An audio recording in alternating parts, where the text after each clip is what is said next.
யூடியூப்ல எந்த அளவுக்கு ரீச் ஆகுது என்ன இதெல்லாம் நமக்கு தெரியல சும்மா ப்ரோ. பட் என்ன நீங்க சொன்னீங்கன்னா ஓகே. ஆனா நான் வந்து இந்த யூடியூப்ல இந்த ஸ்பேஸ் அப்லோட் பண்றதுல மட்டும் ஒரு சின்ன ஒரு இஷ்யூ ஆச்சு. என்னன்னு சொல்றேன். ஒரு தெரிஞ்ச நண்பர், அவர் ஒரு படத்தோட டைரக்டரும் கூட.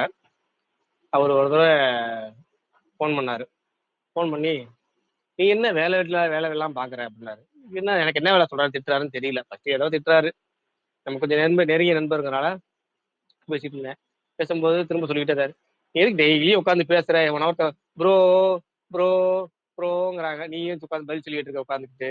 அதுக்கு நீ உட்காந்து வீடியோவா உட்காந்து பேசலாம்ல. 4 பேரை 10 பேர் உட்காந்து பேசுற மாதிரி இருக்கு. வீடியோ உட்காந்து ரிவ்யூ போட்டாலும் தகும்.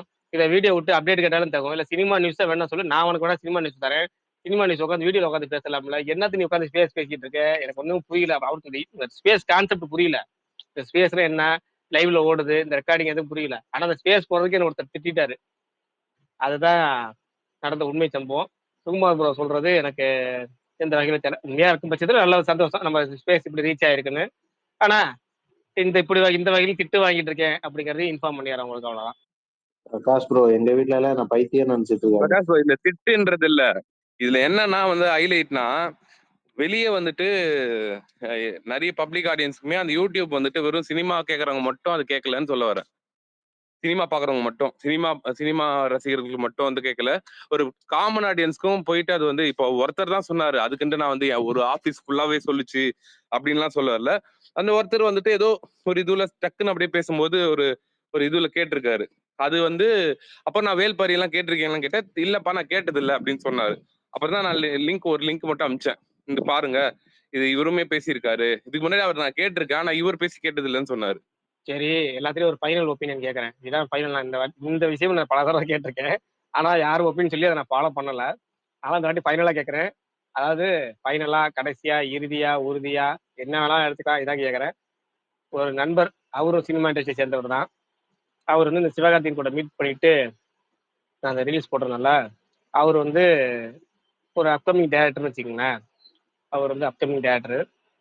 அவர் சொன்ன விஷயம் அப்படின்னா, எல்லாத்தையும் மீட் பண்ணிக்கலாம் என்ன எதிர்பார்த்து பண்ணிடுங்க, யோசிக்காதீங்க, பண்ணிடுங்க. நீங்க என்ன கேட்க வரீங்கன்னு தெரியுது, பண்ணிடுங்க. என்னன்னே சொல்லுங்க. சரி நீங்க சொல்லுங்க பசி. நான் என்ன சொல்ல வந்தேன் சொல்லுங்க. என்னோட கெஸ்டிங் என்னன்னா, உங்களை மறுபடியும் கூப்பிட்டுருப்பாங்கன்னு நினைக்கிறேன். ஆனா ஏங்க இருங்க சொல்ல அஜிச்சே. அதெல்லாம் வந்து ஸ்பேஸ்ல கேட்டிருக்கேனாங்க. ஏங்க இப்படி பண்றீங்க? நான் கேட்டது என்னன்னு ஃபர்ஸ்ட் முழுசா கேளுங்க. என்னன்னா, ஒரு நண்பர் சொன்னாரு, இது மாதிரி வந்து நான் இது மாதிரி சிவகார்த்திகேயன் வந்து நம்மள வந்து தெரிஞ்சிருக்கு. அவர் இந்த டிபி எல்லாம் பத்தி எல்லாம் பேசினாருன்னு சொல்லியிருந்தாங்கல்ல. அவர் என்ன கேட்டாருன்னு கேட்டாரு. நான் சொன்னேன், டீட்டெயில் சில விஷயங்கள் சொன்னேன். டிபி பத்தி என்ன கேட்டாருன்னா இந்த மாதிரி சொன்னேன். இது மாதிரி பிரகாஷ் மகாஜன் ஒரு நண்பர் இன்ட்ரடியூஸ் பண்ணாரு. இவரை தெரியுமே, ராஜா டிபி வச்சிருப்பாரு அவர் தானே அப்படின்னாருன்னு சொன்னேன். உடனே அவர் வந்து சந்தோஷம், எல்லாம் ஓகே. ஆனா ஃபர்ஸ்ட் நீங்க வந்து உங்க டிபியை மாத்துங்க, உங்க ஓன் டிபி வைங்க. உங்களுக்கு சிவகார்த்தியின் அளவுக்கு அந்த டிபி ரெகனைஸ் ஆயிருக்குங்கிறது சந்தோஷம் தான். ஆனா அதே வந்து உங்க பேஸ் ரெஜிஸ்டர் ஆகுறது தான் முக்கியம். அந்த டிபி ரெஜிஸ்டர் ஆகிறதா முக்கியம் கிடையாது. உங்க பேஸ் ரெஜிஸ்டர் ஆகணும். அதுக்கு வந்து நீங்க உங்க டிபி தான் வச்சாகணும் அப்படின்னு ஒரு நண்பர் ஃபோன் பண்ணி சொன்னாரு. கரெக்ட் பிரகாஷ் ப்ரோ, அது நான் உங்ககிட்ட சொல்லியிருக்கேன். என்னன்னா, இப்ப நான் ஒரே ஒரு சிம்பிள் ஒரு எக்ஸாம்பிளும் சொல்றேன். உதாரணம் நான் சொல்லிடுறேன். நான் லைவா பார்த்ததுனால சொல்றேன். பிரகாஷ் ப்ரோ இப்ப சென்னைக்கு வராரு, நிறைய வாட்டி வந்திருக்காரு. இப்போ கடந்த போன வருஷம் வேட்டையன்ல ஆரம்பிச்சது. அதுல இருந்து நிறைய டைம் வந்துட்டு அவரு கிட்டத்தட்ட நிறைய வாட்டி வந்துட்டாரு. இப்போ ஒரு வாட்டி ஆரம்பத்துல வந்து பிரகாஷ் இவர் தான் பிரகாஷா அப்படின்னு சொல்லிட்டு அடையாளமே வந்துட்டு தெரியல. இவர் பேரை சொல்லும் போது தான் தெரியுது. இப்போ வந்துட்டு சிவகார்த்திகேயன் கூட எடுத்துங்க, அவரை பிரகாஷ் மகாதேவன் அப்படின்னு சொல்லும் போது உடனே அவர் வந்துட்டு நீங்க ராஜா போட்டோ. அதே மாதிரி ப்ரொடியூசர் அருண் விஸ்வா, அவர்கிட்டயுமே கூட நாங்க அந்த ஷோல வந்திருந்தாரு. அவருக்கு பிரகாஷ் ப்ரோ நல்லா தெரியும் போல. ஆனா இவர் ஃபேஸ பார்த்து அவர் எதுவுமே கண்டுக்காம அப்படி ஜஸ்ட் பிரகாஷ் ப்ரோ என்ன தெரியலையா அப்படின்னு கேட்டு பேசும்போதுதான், யார் பிரகாஷ் மகாதேவன் டக்குன்னு வந்து கையை பிடிச்சி நல்லா தெரியுமே அப்படின்றாரு. பிரகாஷ் ப்ரோ இது வந்துட்டு உண்மைதான் அவங்க சொல்றது. இல்ல, நான் ஃபர்ஸ்ட் அன்னைக்கு ஒரு தடவை எப்பயோ சொன்னேன், உங்க டிபி வைங்கன்னா அதான அடையாளம்னு சொல்லி சொன்னேன். அப்போ வந்து இவர் சொன்னாரு, இல்ல இந்த ராஜா டிபி தான் எனக்கு பிடிச்சிருக்கு, இதே தான் வைப்பேன்னு. இப்பயும் சொல்றேன், பிரகாஷ்னா உங்க டிபி வைங்க. ஒரே ஒரு மாசம் தான். இப்ப நான் டிபி மாத்தினேன்ல, அந்த மாதிரிதான். எல்லாரும் யார் யார் மாத்த சொன்னா பொல்லாதவன் மாதிரி இருக்கா? பொல்லாதவன் ஒரு டைலாக் மாதிரி இருக்கும் பிரகாஷ் ப்ரோ. பிரகாஷ் ப்ரோ நிஜமா ப்ரோ வச்சிருங்க ப்ரோ. பிரகாஷ் ப்ரோ நீங்க பொன்னியின் செல்வரா வாழ்ந்தது போதும். இல்ல ஓகே. நீங்க வந்து பிரகாஷ் மகாதேவ் கொஞ்ச நாள் வாழுங்க. என்ன கொடுமைனா, அங்க இன்ட்ரடியூஸ் பண்ணும்போது நிறைய பேர் பிரகாஷ் மகாதேவன் இன்ட்ரடியூஸ் பண்ணா பரவாயில்ல. இன்ட்ரடியூஸ் பண்ணும்போது இவர் தான் பொன்னியின் செல்வன் பிரகாஷ் மகாதேவ், பொன்னியின் செல்வன் பிரகாஷ் இப்படியே இன்ட்ரடியூஸ் பண்றாங்க. சும்மா பேருக்கு முன்னாடி அரைமொழி மாதிரி அதை சேர்த்து வர சொல்றாங்க. எனக்கு அங்க போய் சிரிப்பா வருது வேற. எனக்கு சங்கடம், அதாவது சிரிக்கிறதா இல்ல தர்ம சங்கடமா என்னன்னு தெரியலங்கிற மாதிரி. ப்ரோ இது சிரிப்பு இல்ல ப்ரோ, அதுலதான் நீங்க ரொம்ப வந்து இண்டஸ்ட்ரியில வந்து எல்லாருக்குமே வந்து உங்களை பயங்கரமா வந்து வெளியே கொண்டு வந்தது வந்து அந்த அந்த பொன்னியின் செல்வன் கதை நீங்க அந்த டைம்ல சொன்னதுதான். அதுக்கு முன்னாடி இருந்தே நீங்க வந்து அத்தனை வருஷமா ட்விட்டர்ல இருந்து சினிமா உலகத்துல வந்து நிறைய பேருக்கு உங்களை க்ளோஸா ஃபாலோ பண்றவங்களுக்கு தெரிஞ்சிருக்கும். ஆனா இது பொதுவா இருக்கிறவங்க எல்லாருக்குமே கொண்டு போய் சேர்த்தது பொன்னியின் செல்வன் தானே. இப்போ நாங்களுமே வந்துட்டு உங்ககிட்ட பேசும்போது வேல்பாரி ஸ்டார்ட் பண்ணுங்க ப்ரோ, பொன்னியின் செல்வன் மாதிரி ஹிட் ஆகும்னு சொன்னதுக்கு காரணம் அந்த பொன்னியின் செல்வன் ஹிட்னால தானே நம்ம அப்படி சொன்னோம் எல்லாருமே. சரி ரைட்டு. அப்ப நான் வந்து இனிமேல் வந்து கருத்து கணிப்பு வைக்கிற மாதிரி இல்ல, டிபி மாத்துறது முடிவாயிட்டேன், இப்பயே முடிவாயிட்டேன். ப்ரோ நீங்க உங்களுக்கு இப்போ இப்ப சமீபமா இங்க பாருங்க, ஏகப்பட்ட சூப்பர் பிக்சர் எல்லாம் வந்திருக்கு. சிம்பிள், ரொம்ப நம்ம சிம்பிள். நம்ம நான் இங்க பெங்களூர் பாருங்க, ட்ரிப்லயும் எடுத்தோம், சென்னை ட்ரிப்லயும் எடுத்தோம். வரேன். அது நான் ஒரு 10 போட்டோ 5 போட்டோ செலக்ட் பண்ணி உங்களுக்கு வாட்ஸ்அப்ல அனுப்புறேன். எதை வைக்கலாம்னு சொல்லுங்க, அதை டிபி வச்சுட்டு போயிடும். ஓகேவா? அதை ஃபைனலா வச்சுட்டு இல்ல போயிடுவோம். இல்ல பிரகாஷ்ண்ணா, உங்களுக்கு எது தோணுதோ நீங்க அதை வைங்க. நான் எது வச்சாலுமே மாசா தான் இருக்கும். சரி ரைட்டு, மாத்திடுவோம் விடுங்க. நைட்ல மாத்தி விட்டுருவோம், இன்னைக்கு நைட்டே மாத்திடுவோம் விடுங்க. ஆமா, நைட்டு ஏன்னா மாத்திடுங்க. 2 பேர் காலையில சொல்லிட்டாங்க. இப்பவே மாத்துங்க ப்ரோ, சூட்டோட இப்ப சூட்டா சொல்லிட்டா இப்பவே மட்டும் மாத்துங்க ஸ்பேஸ் bro. கட் ஆயிர போகுது, இருங்க. இல்லங்க, கட்டாவாது கட்டாவாது. அதெல்லாம் ஆகாது ப்ரோ, அதெல்லாம் ஆகாது. நம்ம நைட்டு மாத்தோம். படத்துக்கு போறோம்ல, 10 படத்துக்கு போறோம்ல, அதுக்குள்ள ஒரு நல்ல போட்டோ செலக்ஷன் பண்ணி நாளைக்கு மாத்திடுவோம். காலையில நான் எந்திரிச்சு பாப்பேன், புது டிபி இருக்கணும். இருக்கும். நீங்க சொல்ற படத்துக்கும் போறேன், நீங்க சொல்ற மாதிரி டிபி மாத்துறேன்.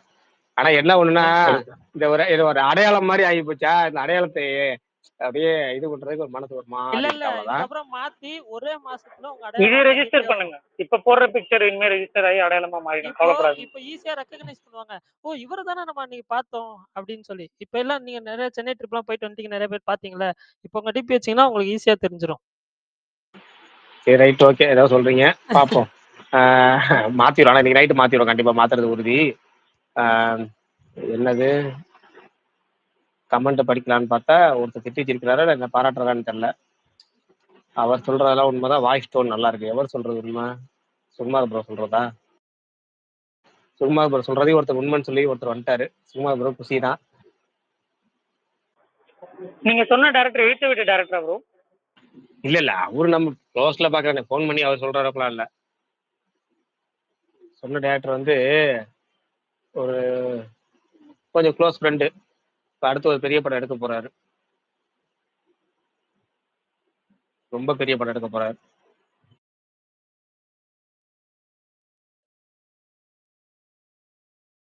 சரி ரைட்டு, அடுத்த டாபிக்ல போவோம். மாவீரன் எந்த கதை சொல்றேன்னு சொல்லுங்க. அந்த ஏதோ கதை சொல்றேன்னு நினைக்கிறேன், சொல்றேன். என்ன கதை? காந்த கதை ரைட், காந்த கதை ஞாபகம். சரி, முடியும் போது சொல்றேன், காந்த கதை முடியும் போது பேசுறேன். ஹவுஸ்மேட்ஸ் நீங்க எத்தனை பேர் பாத்தீங்க ஃபர்ஸ்ட் அதை சொல்லுங்க. நீங்க வெள்ளிக்கிழமை படம் ரிலீஸ் ஆச்சு, நீங்க படம் ரிலீஸ் ஆன படத்தை பத்தி பேசல, அதுக்கு பழைய கதைக்கு போயிட்டோம். இந்த வாரம் யாருமே கிங்டம் பார்த்தேன் படத்துக்கு போல. பிரகாஷ் ப்ரோ. சிவன் நாளைக்கு நான் ஹவுஸ்மேட்ஸ் பாத்துருவேன். இன்னைக்கு கிங்டம் பார்த்தேன். ஆக்சுவலா சூப்பரான ஃபர்ஸ்ட் ஹாஃப், செம்மையா இருந்தது. கிசிரே தட்டாம இருந்தது ஒரு ஃபர்ஸ்ட் ஹாஃப். அவ்வளவு அருமையா எடுத்துட்டு போயிட்டு செகண்ட் ஹாஃப்ல அப்படியே வந்தேன்னா ஒரு மாதிரி டிசப்பாயின்மெண்ட் பண்ணி விட்டாங்க. ஓகே, ஒரு ஒன் டைம் வாட்சபிள் மூவியா இருந்தது. ஆனா ஃபர்ஸ்ட் ஹாஃப் அடிச்சுக்கவே முடியாது ப்ரோ. ஃபர்ஸ்ட் ஹாஃப் அவ்வளோ என்ஜாய் பண்ணேன் சீரியஸ்லி. எந்த படம் சொல்றீங்க சுகன் ப்ரோ? கிங்டம். கிங்டமா? சரி, ஓகே ஓகே, சூப்பர். சரி ரைட்டு, நாளைக்கு கூலி ட்ரெயிலர்ல என்னென்ன எதிர்பார்ப்பு உங்கள்கிட்ட இருக்கு? நாளைக்கு கூலி ட்ரெயிலர் என்ன எதிர்பார்க்குறீங்க? எப்படி? ஏன்னா இது வரைக்கும் இந்த படத்தை வந்து ஜஸ்ட் ஒரு 5 செகண்டுக்குள்ள ஒரு கிளிம்ஸ் விட்டுருக்காங்க, அவ்வளவுதான். அந்த அனௌன்ஸ்மெண்ட் அரங்கம் அதிரட்டுமே அந்த கிளிம்ஸ் விட்டுருக்காங்க. அதுல எல்லாத்தோட வெறும் பேக் அந்த அந்த எப்படி சொல்லுவாங்க, நடிகர்களுக்கு அந்த முதுகு காமிக்கிற மாதிரி இந்த பேக் ஷாட் மட்டும் தான் காமிச்சிருக்காங்க. அப்புறம் போஸ்டர்ஸ்ல விட்டுருக்காங்க. அதை தவிர வேற எதுவுமே இந்த படத்துல விட்டதில்ல. இப்ப இந்த ட்ரெயிலர்ல நீங்க என்ன எதிர்பார்க்குறீங்க? என்னவா இருக்கும் இந்த ஒட்டுமொத்த ட்ரெயிலர்? அந்த ஒரு ட்ரெயிலர் ஒட்டுமொத்த ஹைப்பும் பூஸ்ட் பண்ணுமா? எப்படிலாம் எதிர்பார்க்குறீங்கிறத சொல்லுங்க. ஃபர்ஸ்ட் நான் சுகுமார் ப்ரோட்ட இருந்தே ஆரம்பிக்கிறேன். சுகுமார் ப்ரோ நீங்க சொல்லுங்க. சுகுமார் ப்ரோ பேசுங்க. செம்மையா பூஸ்ட் ஆகும் ப்ரோ.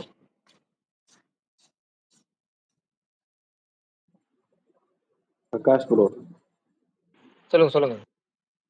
இதுல ஓகேல சொன்னார சொல்லுவார்ல, தா அப்படின்னு. அது மாதிரி லியோலே அவர் அப்படி பேசியிருந்தாரு விஜய். இது ஏ சர்டிபிகேட்டா வாங்கியிருக்கு. தலைவர் வாய்ஸ்ல ட்ரெயிலர்ல ஒரு தா அப்படின்னு இருந்துச்சுன்னா பயங்கரமா இருக்கும். ஆனா இது வயலன்ஸ்க்காக தானே ஏ கொடுத்துருப்பாங்க மோஸ்ட்லி. இருக்கும், எல்லா கேட்டகரிலையும் வரும். இல்ல எனக்கு ஒரு டவுட். இது பிரகாஷ் ப்ரோ தான் கரெக்டா ஆன்சர் பண்ணுவாரு. ஆல்ரெடி நான் ஒரே ஒரு படம் தான் பார்த்திருக்கேன். அதிலேயே வந்து ஓல்டு படத்திலேயே வந்து அந்த ஒரு பேட் வேர்ட் யூஸ் ம் பண்ணியிருப்பாங்க. அப்பல்லாம் அந்த பேட் வேர்ட் யூஸ் பண்றதுன்றது bro. நார்மல். அது சென்சார் பண்ணாம வச்சிருப்பாங்க. Sukumar bro mic right okay. அ பரணி திரும்ப சொல்லுங்க பரணி. இல்ல. நான் இப்போ ரஜினி அவர்கள் பழைய படத்துல வந்து சில 1, 2 படத்துலலாம் வந்து ஒரு பேட் வேர்ட் பேசியிருப்பாரு. அந்த காலம்ன்றதுனால வந்து அந்த வேர்ட்லாம் கூட அப்படியே சென்சார் பண்ணாம அப்படியே தான் சொல்லியிருப்பாங்க. ஸோ இதுல பேட் வேர்ட் பேசுறது புதுசா இருக்காது. பட் இந்த ஒரு இதுக்கு இப்ப இருக்கிற காலகட்டத்துக்கு அது என்ஜாய் பண்றாங்க நெறைய பேரு. ஸோ அதனால வந்தா நல்லா இருக்கும்னு ஆசைப்படுறேன். நீங்க எதிர்பார்க்கிறீங்களா? இல்ல பேட் பேட்ஸ்க்காகலாம் வந்து ஏ சர்டிஃபிகேட் கிடையாதுங்க. அந்த படம் வந்து முழுக்க முழுக்க செகண்ட் ஹாஃப் வந்து நீங்க ஆரம்பிச்ச அதாவது ஃபர்ஸ்ட் ஹாஃப் முழுக்க முழுக்க வந்து ஒரு கேஜிஎஃப் அந்த கேஜிஎஃப்ல ஒரு பில்டப் இருக்கும்ல, அந்த பில்டப் வந்து லீட் ஆயிட்டே போகும் எமோஷன்ஸோட. என்னவா என்ன என்ன லீட் ஆயிட்டே போகும். இன்டர்வல் பேக்ல ஒரு பிளாஸ்ட் வரும். டோட்டலா செகண்ட் ஹாஃப் பூரா அந்த குடுத்த கேஜிஎஃப் 2ல எப்படி ஃபுல் அண்ட் ஃபுல் ஆக்ஷன் இருந்துச்சுல்ல, அது மாரி முழுக்க முழுக்க முழுக்க முழுக்க ஆக்ஷன் இருக்க போகுது. டோட்டல் வயலன்ட் ஃபிலிம் அப்படிங்கிறத அதுக்கு லோகேஷ் கனகராஜ் சொல்லியிருக்காரு. நான் காம்ப்ரமைஸ் இல்லாம ஒரு ஆக்ஷன் படம் எடுத்திருக்கேன் அப்படின்னு. அதனால தான் உங்களுக்கு வந்து ஏ சர்டிஃபிகேட். அதாவது கெட்ட வார்த்தை பேசுறதுக்காக ஏ சர்டிஃபிகேட். கெட்ட வார்த்தை பேசினா மியூட் போட்டுட்டோ, இல்ல வந்து அந்த கெட்ட வார்த்தை 1, 2 வார்த்தை அப்படியே அதுக்கு வேற ஒரு வார்த்தையை போட்டுட்டோ திரும்ப யூஏ குடுத்துருவாங்க. அது ஒண்ணும் பிரச்சனை கிடையாது. வெறும் கெட்ட வார்த்தைக்கு மட்டுமே ஏ சர்டிஃபிகேட் குடுக்கறதெல்லாம் வந்து நம்ம சென்சார் போர்டு வந்து அந்த அளவுக்குலாம் இல்ல. அப்படி ஓகேங்களா? சொல்லல பிரகாஷ் ப்ரோ. யூஏலயே பண்ணியிருந்தாங்களே லியோல, இப்ப ஏ கொடுத்துட்டாங்க, வச்சு விளையாடலாம்னு சொன்னேன். இது பண்ணலாம். ஆனா வந்து இந்த படத்தை பொறுத்த வரைக்கும் வந்து உங்களுக்கு முழுக்க முழுக்க ரத்தம் தெறிக்க தெறிக்கத்தான் செகண்ட் ஹாஃப்ல. அதனால நான் ரொம்ப ரொம்ப அந்த ஒரு விஷயத்துக்கு ஆர்வமா இருக்கேன். ட்ரெய்லர்ல வந்து என்ன எப்படி ஏதாவது இந்த படத்துக்கு அவங்க டீசர் விடல. இனிமேலு ட்ரெய்லர் வந்து இந்த ஒரே ட்ரெய்லர் தான் அந்த படத்துக்கு. ஏன்னா படத்துக்கு கரெக்டா இன்னும் 13 நாள் இருக்கு. நாளைக்கு இன்னைக்கு முடிஞ்சு போச்சுங்கறனால நாளைக்கு சேர்த்து சொல்றேன். 13 நாள் இருக்கு. டோட்டலாவே 13 நாள் தான் அப்படிங்கிறப்ப அந்த 13 நாளைக்கு மேல மொத கண்டென்ட் ரிலீஸ் பண்றாங்க.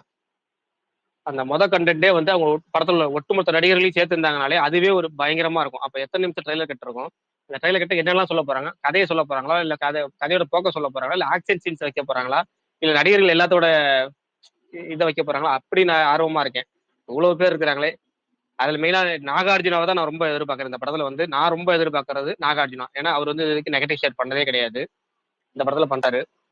அவரோட ரோல் எப்படி இருக்கும்? அது அவரோட பெர்ஃபார்மன்ஸ் தான் நான் ரொம்ப ஆர்வமா காத்துட்டு இருக்கேன். ஏன்னா அவர் தான் இருக்கல ரொம்ப ஸ்டைலா தெரியுற மாதிரி இருக்கு. இந்த எல்லா போஸ்டர்ஸ்லயுமே பாத்தீங்கன்னா வில்லன்கள் ஸ்டைலா இருந்தாலே அது ஒரு பார்க்க ஒரு இதா இருக்கும். வைபா இருக்கும். ஏன்னா நம்ம side super star villain role பண்ணாருன்னா எப்படி இருக்குன்னு தெரியும். உங்களுக்கு வந்து 2.0 அந்த எந்திரன் ஃபர்ஸ்ட் எந்திரன்ல வர 2.0 ஓகேங்களா? 2.0ல வர 2.0 இல்ல. எந்திரன்ல வர 2.0 அதெல்லாம் வந்து எப்படி பண்ணியிருப்பாருன்னு தெரியும். அதுக்கு முன்னாடி நெட்ரிக்கன்னு எல்லா படமும் அவர் பண்ண படங்கள்லாம் வந்து அசால்ட் அவருக்கு அந்த அதே வில்லன் ரோல் பண்றதுலாம் அவருக்கு ரொம்ப ரொம்ப ரொம்ப அசால்ட். அப்ப அவர் ஒரு ஸ்டைலா வில்லனிசம் பண்ணக்கூடிய ஆளு. அவருக்கு முன்னாடி ஒரு ஸ்டைலா வில்லனிசம் பண்ணணும். அவர் இதுக்கு முன்னாடி பண்ணதே கிடையாது. அப்படிங்கிறப்ப அதை நான் ரொம்ப ஆர்வமா எதிர்பார்க்கிறேன். இது மாதிரி நிறைய விஷயங்கள் இருக்கு. பார்ப்போம். அதுக்கு மேல வந்து இந்த வாட்டி அனிருத் வந்து என்ன வித்தியாசமான பீஜம் வாங்கணும். ஏன்னா வந்து இந்த ரிப்பீட்டடா அரங்கம் வந்துட்டுமே இந்த கூலியோட அந்த இது வரைக்கும் வந்தது அந்த எதுவுமே இல்லாம மியூசிக்கா ஏதாவது ஒரு பண்ணணும் அவரு. அப்படி எதுவும் பண்றாரான்னு நான் பாக்குறதுக்கு ஆர்வமா இருக்கேன். பார்ப்போம். ஏன்னா விக்ரம்லாம் அப்படி இருந்துச்சு. விக்ரம்ல வந்து ஒரு யூனிக்கான பிஜிஎம் ஒன்று இருக்கும். லியோல கூட இருந்துச்சு. லியோல வந்து பாத்தீங்கன்னா உங்களுக்கு ஸ்டார்டிங்ல இருந்தே ஒரு பிஜிஎம் ஒன்று கிரியேட் பண்ணிட்டாங்க. அதுதான் அது மாதிரி ஒரு யூனிக்கான பிஜிஎம் இந்த படத்துக்கு வரும். ஜஸ்ட் வந்து ஒரு பவர் ஹவுஸ் சாங்கா இல்லாம யூனிக்கான பிஜிஎம் ஒன்று வேணும்னு நான் பர்சனலா ஆசைப்படுறேன். இதெல்லாம் வந்து என்னுடைய எதிர்பார்ப்புகள். அப்புறம் ஆமா, விக்ரம் முக்கியம் ட்ரைலர்லயே அந்த ஈகிள் இஸ் எனக்கு கமிங் ட்ராக்க போட்டிருப்பாங்க. ஆமா. அதே மாதிரி நான் வந்து நாளைக்கு எதிர்பார்க்குற ஆர்டர்னு பாத்தீங்கன்னா நாகார்ஜுனா வந்து அதுக்கப்புறம் சௌபின் சபீர். ஏன்னா அவருக்கு தான் வந்து எனக்கு தெரிஞ்சு அதிகமான மாசியன் அவருக்கு தான் இருக்க போகுதுன்னு நினைக்கிறேன் படத்துல. அதனால ட்ரைலர்ல அவருக்கு என்ன பண்றாங்கன்னு பார்ப்போம். இந்த 2 தான் நான் ரொம்ப எதிர்பார்க்கிறேன். நாகார்ஜுனா அண்ட் சௌபின் சபீர். வெயிட் பண்ணுவோம். இப்போ நீங்க சொல்லுங்க. எனக்கு ஆக்சுவலா விக்ரம் படத்தை ட்ரெய்லர்ல ஒரு வாய்ஸ் ஓவர் இருக்கும், லியோலயும் ஒரு வாய்ஸ் ஓவர் வரும். அந்த மாதிரி வாய்ஸ் ஓவர்ல ஆரம்பிக்குமோன்னு தோணுது. சார் ப்ரோ கொத்து புரோட்டா நைட்டுக்கு அண்ணா ஆமாண்ணா, இல்லண்ணா அண்ணா நான் கடையில இருக்கேன். ஸோ எனக்குமே நீங்க பேசுங்க, எப்படின்னா நீங்க பேசுங்க. லோகேஷ் லாஸ்டா வந்த விக்ரம்லயும் சரி லியோவுக்கும் சரி டீசர் விடல, டைரக்டா ட்ரெய்லர் தான் விட்டாரு. ஸோ இந்த ட்ரெய்லரும் எனக்கு விக்ரம் பேட்டர்ன்ல இருக்கும் தான் நினைக்கிறேன். படமும் விக்ரம் பேட்டர்ன்ல இருக்கும் தான் நான் நம்புறேன். எல்லா கேஸ்டுமே வந்து என்னன்னா விக்ரம் ட்ரெய்லர்ல காமிச்சிருப்பாங்க. நமக்கு என்ன அப்படின்ற ஒரு க்ளூலெஸோட இருக்கும். அதே தான் இந்த ட்ரெய்லர்லயும் இருக்கும் நான் நம்புறேன். புலிலையும்.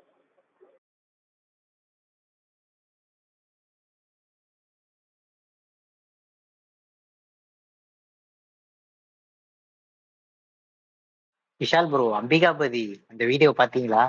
ஏஐ கிளைமேக்ஸ் கொடுமை அதெல்லாம். அதெல்லாம் அப்படியே விட்டுருக்கணும். எதுக்கு தான் இப்படி பண்றாங்க? இந்த ஷோலயே கெடுத்த மாதிரி இருந்துச்சு எனக்கு பார்க்கும்போது. அதான் ப்ரோ, எனக்கும் அப்படிதான் இருந்துச்சு. ஏஐல என்னெல்லாம் பண்ண போறானுங்கன்னு தெரியல.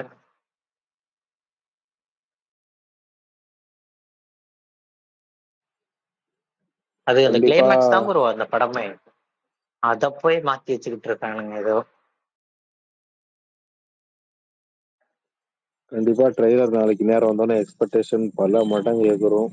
வேற மாதிரி எடிட்லாம் தெரிக்கும் இன்ஸ்டால. இந்த சாங்கு அது இதுன்னு அவனுக்கு இஷ்டத்துக்கு போட்டு வச்சு விளையாடுவானுங்க. யாரும் ட்ரைலரோட ஆனா, வீடியோ எல்லாம் போட்டுக்கிட்டு போறீங்க. ஐடி போயிடுச்சுன்னா அப்புறம் வந்து போறோம். காப்பாற்றவே முடியாது. மாவீரன் ப்ரோ வந்து நாளைக்கு நம்ம எல்லாருக்கும் கதை சொல்லுவாரு, ஃபுல் கதை. நம்ம கூலியோட ஸ்பேஸோட ஃபுல் கதை நம்ம சொல்றேன்னு ஸ்பேஸோட சொல்லியிருக்காரு. யூசர் நம்ம ஸ்பேஸோட ரெகுலர் லிசனருக்காக சொல்றேன். பிரகாஷ் நான் ஒண்ணு கேட்கலாமா உங்ககிட்ட?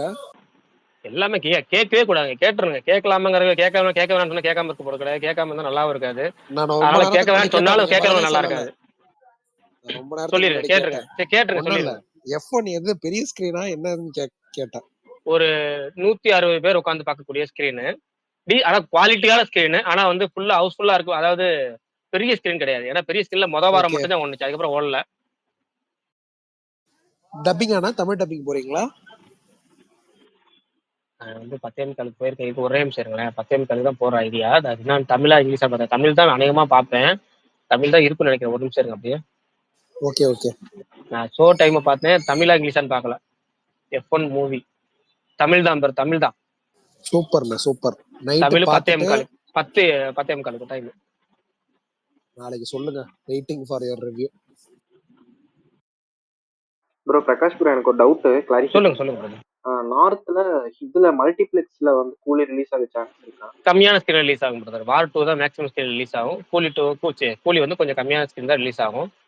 அதே மாதிரி ஐமேக்ஸ் ஃபுல்லாவே வார் 2 மட்டும் தான். அது ஏற்கனவே பேசலாம். அதுல 1-2 பேசிட்டு இருக்காங்க, கொஞ்சம் எப்படி குறைக்கிறது என்னங்கிற பேச்சுவார்த்தை நடத்திட்டு இருக்காங்க. 2 பேரும் கொஞ்சம் காம்ப்ரமைஸ் பண்ணிட்டாங்க, ரிலீஸ் ஆகும். அது வந்து இந்த படத்தை பொறுத்த வரைக்கும் ரிலீஸ் ஆன உடனே வந்து இப்போ ஹிந்திலலாம் வந்து எப்படின்னா ரிலீஸ் ஆச்சா தூக்கிடுவாங்க உடனே. அவங்கள அதாவது படம் நல்லா இல்லை அப்படின்னா தூக்கிட்டு அடுத்த படத்தை மாற்றிடும். நம்ம ஊரில் 2 வார அக்ரிமெண்ட், இத்தனை வார அக்ரிமெண்ட் சொல்லி போட்டு இது பண்றது. அங்கே வந்து 2 நாள் தான் போடுவாங்க அக்ரிமெண்ட். இப்போ மலையாளத்தையும் பார்த்தீங்கன்னா தெரியும், மலையாளத்தில் வந்து 2 நாளோ 3 நாள் தான் போடுவாங்க. அதுக்கப்புறம் அந்த ஒர்க்கிங் டேல இருந்து ஆரம்பிக்கும் போது எந்த படம் நல்லா சூப்பராக போதும் அந்த படம் டோட்டலாக மாற்றிடுவாங்க மலையாளத்தில். அது மாதிரி ஹிந்தியும் அப்படிதான், நல்லா போச்சு டக்குன்னு மாற்றிடுவாங்க. நம்ம படம் எப்படி போகுதுங்கிறத பொறுத்து தான் இது. நாளைக்கு ட்ரெய்லரை விட அவரோட ஸ்பீச்சுக்கு தான் வெயிட்டிங். இல்லங்க, அவர் என்ன நீங்க பேச போறாரு? நீங்க நம்ப மாட்டீங்க. நான் இது வரைக்கும் இத்தனை பேர்ட்ட நான் கேட்டதே இல்லை ப்ரோ டிக்கெட்டு. எப்பா நான் கேட்காத ஆள் இல்லை இன்னைக்கு. சன் குடும்பத்துக்குள்ளலாம் போய் விசாரிச்சிட்டேன், ஒண்ணுமே இல்லைன்ட்டாங்க. ட்வீட் டிமாண்ட் கிளம்புன்ட்டாங்க, காத்து வரட்டும்ட்டாங்க. பிரதர் ஒன்னே ப்ரோ ஒண்ணுதான். நம்ம நான் உங்களுக்கு நேத்து இல்லைன்னா சொன்னதுதான் என்ன இல்லைங்க, ப்ரோ? நேத்து சொன்னதுதான். நம்ம வந்து எதுக்குமே ஓவரா ப்ரெஷர் போட்டு நம்ம வந்து எதையுமே கேட்கக்கூடாது. நமக்கான வேல்யூ நம்ம குறைச்சிக்குவோம். ஒரு தடவை கேட்கணும், இல்லைன்னா அப்படியே ஒதுங்கிடணும். அவ்வளவுதான். ஏன்னா நமக்கு ஒரு டைம் வரும் எப்பவுமே, அதை நம்ம ஞாபகம் வச்சுக்கணும். அவ்வளவுதான் எல்லாத்துலயுமே. சரி, அடுத்த வாட்டி பிரகாஷ் ஏதாவது ப்ரோ, செலிபிரிட்டி பார்க்க போறீங்கன்னா கூப்பிட்டு கூலிங்கிறதாலயா இல்ல போங்க. அந்த 15th இயருங்கிறதால இவ்வளவு டிமாண்ட்? சன் பிக்சர்ஸ்னாலே டிமாண்ட் தாங்க. சன் பிக்சர்ஸ் ஒரு ஈவெண்ட் ஆர்கனைஸ் பண்ணாங்கன்னா அவங்க யூனிட்டுக்கே போயிரும் ஃபர்ஸ்ட். அதுதான் நீ அதுக்கப்புறம் சூப்பர் ஸ்டார் படங்கிறது ரெண்டாவது. அதுக்கப்புறம் சூப்பர் ஸ்டார் கணக்கு பண்ணீங்கன்னா அவருடைய ஃபேன்ஸ் கிளப்புக்கு போகும். ஏன்னா பிஆர் இருக்காங்கல்ல, அவங்களுக்கே குறிப்பிட்ட அளவு தான் பாஸ் கிடைக்குதான். அதாவது அதாவது என்னன்னா, படத்துக்கு சன் பிக்சர்ஸ்னு வரும்போது சன் குடும்பம் எவ்வளவு பேர் இருக்காங்க? தினமலர், தினகரன், குங்குமம், சன் நியூஸ், சூரியன் அது எஃப்எம். சூரியன் ஆக்சுவலா எஃப்எம். அதான் மொத்தமாவே அவங்களோட இதுக்கே நிறைய போகும்ல. இல்ல இப்ப உண்மையா அதுதான். ஏன்னா அவங்க இத்தனை வருஷம் ஒர்க் பண்றவங்களுக்கு ஃபர்ஸ்ட் ப்ரிஃபரன்ஸ் தராங்க. அப்புறம் அவங்க யூனிட் போக கரெக்ட். தான் அதுக்கப்புறம் நடிகரோட யூனிட் கொஞ்சம், அந்த நடிகரோட பிஆர் சைடு கொஞ்சம், அப்புறம் டேரக்டர் யூனிட் கொஞ்சம் கொஞ்சம் கொஞ்சம் அவங்கள பிச்சு தர. அவங்களுக்கு அவங்களோட ஃபேமிலி செலிபிரிட்டிஸ் ஃப்ரெண்ட்ஸ் இவங்களுக்கு கொடுக்கறதே சரியா போயிடும். அவங்களும் இந்த விஐபி பாஸ்ங்கிறது அவ்வளவுதான் போகும். அதுக்கப்புறம் ஃபேன் பாஸ்ன்னு ஒன்று வரும் பார்த்தீங்கன்னா, அந்த ஃபேன் பாஸ் வாங்கி ஒரு யூஸ்மே கிடையாது. நேற்று சொன்னதுதான். அதுல கிடைக்கும், அது கிடைச்சாலும் போறது வேஸ்ட். அப்படி போனாலும் என்ஜாய் பண்ண முடியாது. அது இப்பெல்லாம் நீங்க வந்து இப்ப நடக்கிற எந்த ஈவெண்ட்டுமே வந்து சொன்ன டைமுக்கு ஆரம்பிக்க மாட்டாங்க, சொன்ன டைமுக்கு முடிக்க மாட்டாங்க. எதுவுமே கிடைக்காது. அதனால வந்து இதெல்லாம் கொஞ்சம் லாங்ல இருந்து பார்க்கலாம், அவ்வளவுதான் பெட்டர். டிவியில பாக்குறது அதை விட பெட்டர். எப்படியும் பேசுற ஸ்பீச் எல்லாம் நேத்து லைவ், நாளைக்கு லைவா வரப்போகுது. ஆமா சரி. இந்த லைவானா வீடியோ வராது, ஆடியோலாம் வந்து ஸ்பீட் வரும், வீடியோ கூட வரும், சில பேர் போட்டுருவாங்க.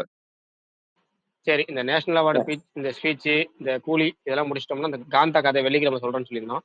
உங்களுக்கு நிறைய பேருக்கு தெரிஞ்சிருக்கும். அதை வேணா ஷார்ட்டா நம்ம ரொம்ப ஷார்ட்டா சொல்லிடுவோம். 5 நிமிஷம் சொல்லலாமா? சொல்லுங்க சொல்லுங்க ப்ரோ. ப்ரோ. ஒன்றும் இல்லை, அதாவது சினிமா உங்களுக்கு வந்து சினிமா சூதாட்டம் இது எல்லாத்துலேயும் ஒரு விஷயம் சொல்லுவாங்க. எப்படின்னா புகழோட உச்சாணி கொம்புக்கு போன உடனே அப்படி போன ஆட்கள்ல பல ஆட்கள் வந்து ரொம்ப மோசமா போய் தான் இறந்துருப்பாங்க. ரொம்ப அதாவது பல ஆட்கள் நீங்க எடுத்துக்கலாம். அதுல பல சூப்பர் ஸ்டார்களும் அடக்கும். அதுல தமிழ் சினிமாவோட முதல் சூப்பர் ஸ்டார் தான் உங்களுக்கு இந்த படத்தோட கதையில வரப்போற ஆளு. நீங்க உங்களுக்கு யாருன்னு தெரியும் உங்களுக்கு. எம்கேடின்னு சொல்லுவாங்க. எம்கேடினா யாருன்னு தெரியும்? எம் தியாகராஜ பாகவதர் தான் உங்களுக்கு வந்து எம்கேடி. அவரோட பயோபிக் தான் அந்த படம். அவர் வந்து நீங்க எப்படி தமிழ் சினிமால முதல் சூப்பர் ஸ்டாரா இருந்தாருலாம் உங்களுக்கு தெரியும். ஆனா வந்து அவரு எத்தனையோ படம் நம்ம வந்து தெரியாது ப்ரோ, நீங்க சொல்லுங்க. ஏன் எனக்கு ஏங்க தெரியும், உங்களுக்கு தெரியுமே சொல்றீங்க. ஏன் உங்களுக்கு தெரியாதவங்களுக்கு என்ன தெரியாது? சொல்ல சீரியஸா போறீங்க தெரியாதா? சீரியஸா தெரியாதா? ப்ரோ? தெரியாதவங்களுக்கு என்ன சொல்ல அஹ் போறீங்க சொல்லுங்க தெரியுங்க. இதெல்லாம் வந்து தமிழ் சினிமா பார்த்தவங்க ப்ரோ. தெரியுங்க. அவரோட லைட்டா ஒரு ஹரிதாஸ்னு ஒரு படம். லைட்டா சொல்லிடுங்க ப்ரோ. சரி ரைட், சிம்பிளா சொல்றேன். ஹரிதாஸ்னு ஒரு படம் இருக்குல்ல. ஒரு படம் மட்டும் 3.5 வருஷம் ஓடுனுச்சு. 3.5 வருஷம் ஒரு படம் தியேட்டர்ல ஓடுனுச்சு அவரோட படம். அந்த அளவுக்கு பயங்கரமான ஒரு சூப்பர் ஸ்டார் தான். அதாவது தமிழ் சினிமாவின் முதல் சூப்பர் ஸ்டார் அவர். அப்படி பயங்கரமா இருந்தவர் ஒரு கேஸ்ல மாட்டி சிக்கி பிக்கி சின்ன பின்ன பண்ணாரு. அது என்ன கேஸ்னா லட்சுமிகாந்தன் கொலை கேஸ் அப்படின்னு சொல்லுவாங்க. லட்சுமிகாந்தன் யார் அப்படின்னா அவர் வந்து சினிமா பத்தி கிசு கிசு நியூஸ் எழுதுறாங்கல்ல, அவர் தான் அந்த லட்சுமிகாந்தன். இப்ப பல பத்திரிகையாளர் தெரியும். பல பத்திரிகை என்னென்னலாம் எழுதுறாங்க. ஒரு நடிகரை தப்பா பேசுறது, இல்லாத இருக்குன்னு சொல்றது, இருக்கிறது இல்லைன்னு சொல்றது, அப்படி பல வகையில பேசுறாங்கல்ல. கரெக்ட். அப்படி நம்ம நம்ம அது நம்ம இப்ப பேர் சொல்ல வேணாம், கரண்டா பேர் போயின்னு சொல்ல இருக்குது. வேணாம், பேர் சொல்ல வேணாம், பேர் ஏன் சொல்ல சொன்னா வேணாம். என்ன அதான் தப்புன்றேன். என்ன ஏன்னா பண்ணிடுவாரு அவரு? கொலைகேஸ் சம்பந்தமா பேசிட்டு இருக்கோம்ல, அதுக்காக சொல்றேன். அப்போ ஓகே. அப்படிப்பட்ட ஒரு ஜேர்னலிஸ்ட் வந்து பயங்கரமா கிசு கிசு எழுதுற ஆளு வந்து அவர் வந்து ஒரு தடவை பாகவதரை பத்தி எழுதிட்டாரு கிசு கிசு. பாகவதர் என்ன பண்ணாருன்னா அவருக்கு மேல ஒரு கோர்ட்ல கேஸ போட்டாரு. கேஸ போட்டு அவர் ஆளை அந்த அவரோட பத்திரிகையை க்ளோஸ் பண்ணிட்டாரு. இவர் என்ன பண்ணிட்டாரு, அந்த பேர்ல எழுதக்கூடாது, கிசு கிசு எழுதுனா அப்புறம் வேற வேற பேர்ல எழுதுவாங்க, திரும்ப வேற ஒரு பேர்ல கிசு கிசு எழுதினார். இந்த வாட்டி எழுதுனது பயங்கரமா அவரை பாகவதரை பயங்கரமா தாக்குனது. என்எஸ் கிருஷ்ணன் ஒருத்தர் இருப்பாரு தெரியுங்களா, உங்களுக்கு நடிகர், அவரையும் பயங்கரமா தாக்கி எழுதியிருந்தாரு. அப்புறமேட்டு ஒரு டேரக்டர் ஒருத்தர் இருப்பாரு, ஸ்ரீராமுலு நாயுடுன்னு ஒருத்தர். இந்த படத்துல ஒரு கேரக்டர் வர சமுத்திரக்கனி பண்றாரு பார்த்தீங்களா, அந்த கேரக்டர். இந்த 3 பேர் மேலேயும் பயங்கரமா எழுதுறாரு. இந்த 3 பேர் மேலேயும் பயங்கரமா எழுதுறாரு. அடுத்த கொஞ்ச நாள்லயே பாத்தீங்கன்னா ரோட்ல பல ஆட்கள் வந்து கத்தியில குத்தி அவர் இறந்து போயிட்டாரு. யாரு? அந்த ஜெர்னலிஸ்ட். ஆனா இந்த கொலையை வந்து பண்ணது யாரு அப்படின்னு பாத்தீங்கன்னா இவங்க தான், இந்த 3 பேர் தான் அப்படின்னு சொல்லி அக்கேஷன் சொல்லி அரெஸ்ட் பண்றாங்க. யார? தியாகராஜ பாகவதர, இன்னொரு நடிகர் என்எஸ் கிருஷ்ணன் உங்களுக்கு தெரியும். ஒரு பயங்கரமான பாட்டுல ஃபேமஸான பாட்டு அவர் பாட்டு இருக்கு. அந்த அவரு, இந்த ஸ்ரீராமுலு நாயுடு அப்படிங்கிற 3 பேத்தையும் அரெஸ்ட் பண்றாங்க. அதுல வந்து அந்த டைரக்டர் மட்டும் ஜாமீன்ல வெளியே வந்துட்டாரு. ஜாமீன்ல வெளியே வந்துட்டாரு. மத்த 2 பேத்துக்கு வந்து ஜாமீன் கிடைக்கல. அந்த கேஸ்ல இருந்து விடுதலையும் ஆகல அவங்க. அதுக்கப்புறம் ஜெயில இருந்து வந்த உடனே இவரோட மார்க்கெட் காலி ஆயிடுச்சு. அது வரைக்கும் அதுக்கப்புறம் படம் நடிச்சாரு. ஒரு 3 வருஷம் கழிச்சு 3 வருஷம் கழிச்சு ரிலீஸ் ஆனாரு. அதுக்கப்புறம் படம் நடிச்சாரு. படம் நடிச்சும் எந்த பலனும் இல்லை. எல்லா படமும் அட்டர் ஃபிளாப். அதுக்கு முன்னாடி பெண்டிங்ல இருந்த படமும் அட்டர் ஃபிளாப். வாழ்க்கையோட அந்த அவரோட கேரியர் கொஞ்சம் கொஞ்சமா இறங்கி அதுக்கு முன்னாடி பீக்ல இருந்த கேரியர் வந்து இது மாதிரி ஒரு கொலைகேஸ்ல அரெஸ்ட் ஆனி உள்ள போனாலும் நம்ம மக்கள்கிட்ட ஒரே ஒரு விஷயம் இருக்கு. இந்த ஹீரோனா புனிதமானவன், தண்ணி அடிக்க கூடாது, தம் அடிக்க கூடாது, பொன் கேஸ்ல அதாவது பொம்பளை பிள்ளை கேஸ்ல வரவே கூடாது, மாட்டினா டோட்டல் லாக் ஆயிரும். அப்பெல்லாம் வந்து மார்க்கெட்டே போயிடும். அப்படி மொத்தமா ஒரு கொலைகேஸ்ல உள்ள போய் மார்க்கெட்டே இழந்து ரொம்ப கஷ்டப்பட்டு அதுக்கப்புறம் அவர் யாருமே அவரை வச்சு படம் எடுக்க முன் வரலங்கிறப்ப அவரே பல படங்கள் தயாரிச்சாரு. தயாரிச்ச எல்லா படமும் நஷ்டம். இது கேஸ் வேற ஒரு சைடு இழுத்து அதுலயும் காசு போச்சு. எல்லாம் காசு போய் கடைசியில ரொம்ப மோசமான நிலைமையில இறந்து போன ஒரு ஆள் தான் வந்து தியாகராஜ பாகவதர். அவருடைய கதையை தான் பின்னணியா வச்சு இந்த காந்தா படம் எடுக்கிறாங்க. இது மாதிரி பல நடிகர் நடிகைகள் நீங்க உங்களுக்கு வந்து பல நடிகர் தெரியும். சாவித்திரியே தெரியும். சாவித்திரி எப்படி இறந்தாங்க அப்படிங்கறத வந்து நடிகர் திலகம்ல ஒரு ஒரு ரொம்ப கம்மியா காமிச்சிருப்பாங்க. ஆனா அவங்களோட ஒரிஜினல் போட்டோ நீங்க பாத்தீங்கன்னா தெரியும். அவங்க கடைசியா சாகும் தருவாயில் இருந்த ஒரிஜினல் போட்டோ பாத்தீங்கன்னா ரொம்ப மோசமா இறந்து போனாங்க அவங்க. பல நடிகர் நடிகை டாப்ல இருந்து சில பல விஷயங்களால் காணப்படம் இருக்காங்க. உங்களுக்கு கனகா தெரியும்ல, கரகாட்டக்காரன் கனகா. கரகாட்டக்காரன் கனகா பாத்தீங்கன்னா அவங்க வந்து ஒரு காலகட்டத்துல அவங்க வந்து மனநிலையே பாதிக்கப்பட்டு மனநல மருத்துவமனையில இருந்தாங்க பல வருஷம். தமிழ் சினிமால டாப்ல இருந்த ஹீரோயின் எல்லா நடிகர் கூடயும் நடிச்சாங்க. ராமராஜன், விஜயகாந்த், சரத்குமார். அவங்களோட மதரும் ஒரு ஆக்ட்ரஸ் ஆக்சுவலா. ஆமா ஆமா ஆமா பிரகாஷ் நான் சஞ்சய் தத்துக்கு அப்படி நடந்துச்சு இல்ல, பீக்ல இருந்தாரு ஆக்சுவலா. ஆமா அப்படியே பயங்கரமா பீக்ல இருந்தாரு. அவர் ஜெயிலுக்கு போயிட்டு வந்தோடனே அவரோட டோட்டலாம் போயிடுச்சு. டோட்டலா மாதிரி திரும்ப வில்லன் ரோல் பண்ண ஆரம்பிச்சு அப்படி சைட்ல போய் கொஞ்சமா இறங்கிட்டாருன்னு வச்சுங்களேன். பயங்கரமா பல நடிகர்கள் இருக்கு. தமிழ் இப்ப சினிமான்னு தர்ஷன் மட்டும் இல்ல, ரீசெண்டா இந்திய சினிமா இருக்கு. கன்னடால அவரு உள்ள போனாரு. அவருக்கு இன்னும் கிரேஸ் குறையல. ஆனா ஏன்னா வந்து அப்போ உள்ள ஆடியன்ஸ் எப்படின்னா நம்ம ஆடியன்ஸ் வந்து ஹீரோ வந்து நான் சொன்ன மாதிரி புனிதனா பார்த்தாங்க. நம்மளால ஆராதிக்கப்படுறவனா இருக்கணும் அப்படின்னு நினைச்சாங்க. இப்போ அப்படி கிடையாது. யங்ஸ்டர்ஸ் மாட்டாங்க. கொலைகேச வீடியோவே இருக்கு ப்ரூஃப். ஆனா my boss Darshan always mass, the my boss. Boss always mass, the boss அப்படின்னு சொல்லிட்டு கோஷம் போட்டுக்கிட்டு கொலை பண்ணவனுக்கு ஆதரவா பேசி ட்வீட் பண்ணிக்கிட்டு அதுக்கு கொலை பண்ண தயாராகவும் இருக்கிறாங்க. யாரு? நடிகனுக்காக யாரும் தப்பா பேசணும், நான் பண்ணிட்டு உள்ள போறேன்டா அப்படின்னு உள்ள போற அளவுக்கு இப்ப மனநிலை மாறிடுச்சு. இப்ப என்ன இந்த படத்துல வரும், ஏதாவது திகர்தன் டட்டுல இப்பெல்லாம் வந்து நல்லவனை பத்தி படம் எடுத்தா யாருமா பாக்குறா, ஹீரோவே கெட்டவனா இருக்கணும்னு ஆசைப்படுறாங்கிற மாதிரி தான் இன்னைக்கு கதை காலகட்டம் அப்படி மாறிட்டு இருக்கு. ரசிகர்களும் அதை எதிர்பார்க்கறாங்க. ஆனா அந்த காலகட்டத்துல அப்படி இருந்துச்சு. நீங்க நிறைய